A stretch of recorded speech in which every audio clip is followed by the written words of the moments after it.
This is example 10-2. We're trying to find the maximum laminar flow in this duct right here. Right, so what's the largest Q through this galvanized steel duct so that the flow remains laminar, which in our case means that because it's a pipe, the Reynolds number would have to be less than 2,300. And then what is the pressure drop along a 200 meter long section? So before we continue on here, let's make sure that we clarify that this is 200 meters, not 2 meters. Not sure what we have there. All right. So I already said that we'll need the Reynolds number. If we want to have the Reynolds number, we'll have to have the diameter. Now, as you can see, this one here is not a diameter, but it's a more or less a rectangular cross section. So we'll first have to find the hydraulic diameter, right? So we can say non-circular. No, it looks strange. Let's rewrite that. Non-circular pipe. And so we can say we know that our hydraulic diameter is just 4 times the area divided by the perimeter. In our case, that would be 4 times 0.15 meter times 0.2 meter, right? 150 and 200 millimeters. And then the perimeter is just going to be 2 times 0.2 meter plus 0.15 meter. And if I plug those in, I get 0.1714 meters. Right? So our rectangular pipe here is going to act the same as a circular pipe that has a diameter of 171.43 millimeters. All right, so good. Now we said we want to have the flow, so let's look at flow. Q is equal to V times A. Now we said we want to have the flow for that is the highest flow, right? The area is not changing, so we want to have the max velocity. But we want to have the max velocity so it's still laminar, so we'll have to write the Reynolds equation. RE is then going to be rho times V times dH divided by mu. Now we want to have V, so that would be V is equal to the Reynolds number, right? So in our case, it's the max Reynolds number of 2,300 times mu divided by rho and dH. So that would be our velocity. Now we can plug all this in and get our Q. Right? We take that. We already have the area from up there. So we can say that would be Q is then equal to Reynolds number mu over rho dH, and A is gonna be you know what, dH is in terms of A, so maybe let's just leave A here. And let's rewrite this with that's dH. RE times mu over rho. And then we said that was 4A over P times A. So those A's cancel out. Big fan of stuff canceling out. So we'll be left with RE times mu times the perimeter divided by 4 times rho, nothing else. Oh, you know what, let's write that on the next page. I don't have to squeeze too much here. So that will be equal, right? We said we want to have the max flow, so the max Reynolds number to be laminar is 2,300. Then are we given? Yeah, we're given the viscosity. So that would be 18.1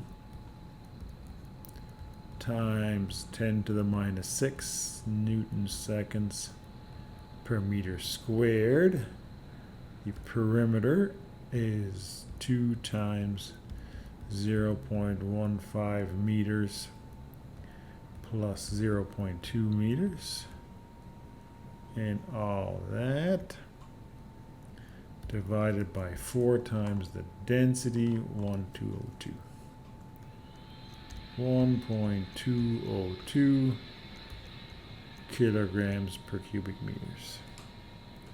Plug all that in, we get 6.06094 times 10 to the minus 3 cubic meters per second, or with 3 significant digits, 6.06 10 to the minus 3 cubic meters per second. Let's put Q up here in front because the other one's on the last page.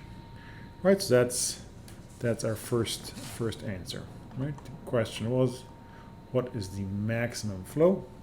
And now we know. That's this relatively small flow right here. Now the other question is what the pressure drop is for this flow. And to do that, we'll have to use our energy equation again. So let's write our energy equation. Don't need two E's for the energy there. Energy equation. All right, so if we again pick PA at the beginning and PB, A at the beginning and B at the end of the pipe, then we'd have PA over gamma plus VA squared over 2G plus ZA plus H pump equal to PB over gamma plus VB squared over 2G plus ZB plus H turbine plus H loss. And then we have to go through and do all our regular stuff again. So we can say it's a horizontal duct. Horizontal duct, which means we have ZA is equal to ZB, any random number that we want to. We have a constant cross section. Constant cross section, which of course means that our velocity stays constant. So we have VA is equal to VB is equal to V is equal to 4 meters per second. Right, that was given to us somewhere in here. I'm not sure why I'm saying 4 meters per second here. Let's just stick with V equal there. I think that's seems to me to be a mistake right here. Just a copy and paste mistake on my notes. We also know that we have no pump or turbine.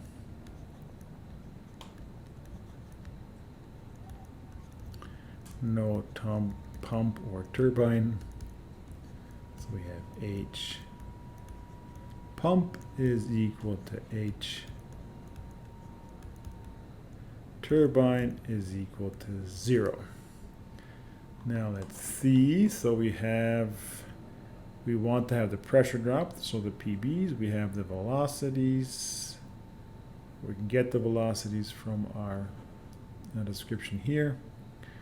We have the Z's. We have, okay, so what we're missing, of course, is our loss term, right? So we can say, we can again use Darcy-Weisbach. Darcy-Weisbach is going to be the loss is equal to F times the length over the diameter, in our case it's dH, times V squared over 2G. Alright, V squared over 2G. We said we want to have laminar flow, right? So we have, by definition, it's a laminar flow. That means that F is equal to 64 over the Reynolds number. Alright, so let's plug those things in. So we have HL is equal to 64 over RE, which is our 2,300, times L over dH times V squared over 2G.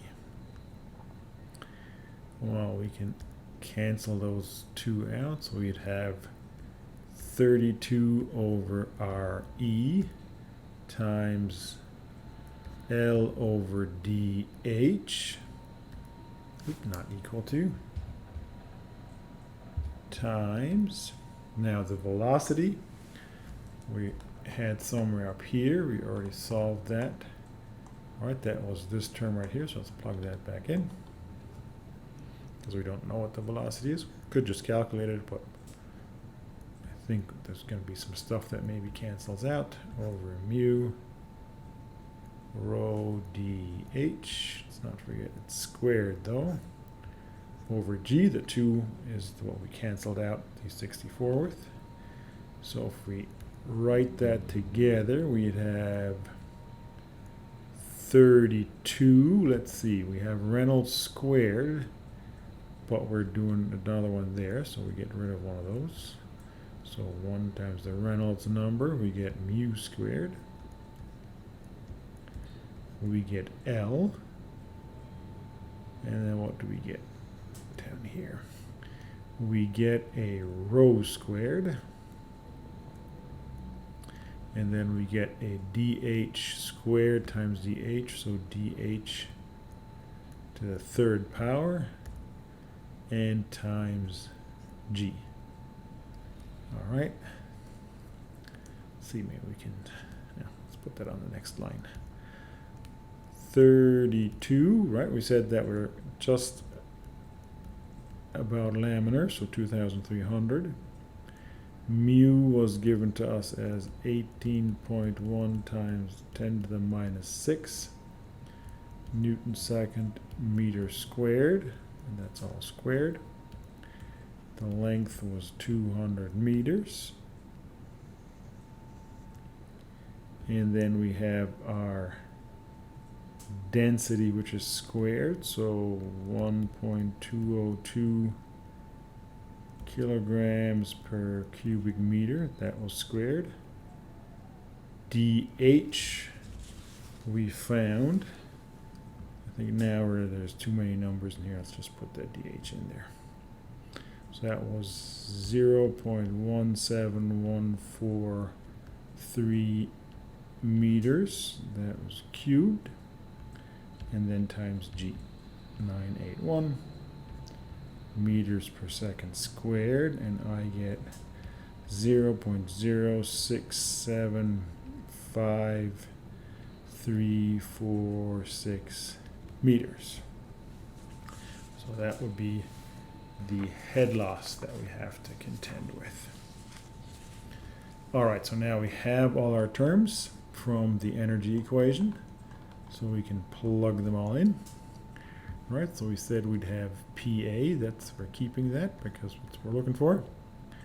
We have V squared over 2G plus Z plus 0 equal to PB over gamma plus V squared over 2G plus Z, nothing from our turbine, plus HL. That means we get something that's canceled, right? We get the z's that cancel and these cancel as well. So that means we get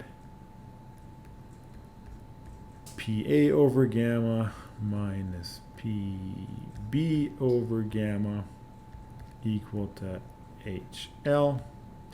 That means PA minus PB is equal to gamma times HL. It's equal to rho times G times HL is equal to 9.81 meters per second squared times 1.002 kilograms per cubic meters times, we'll just calculate up there, 0.067536 meters equal to 0.79634 pascals, or three significant digits, 0.796 pascals. All right, so with that, we found out what the maximum flow through this pipe would be as long as the flow is laminar, and we also found what the pressure drop is. Now, the pressure drop isn't very long, over a 200-meter pipe, but it's air, so there's not that much friction going on with the walls.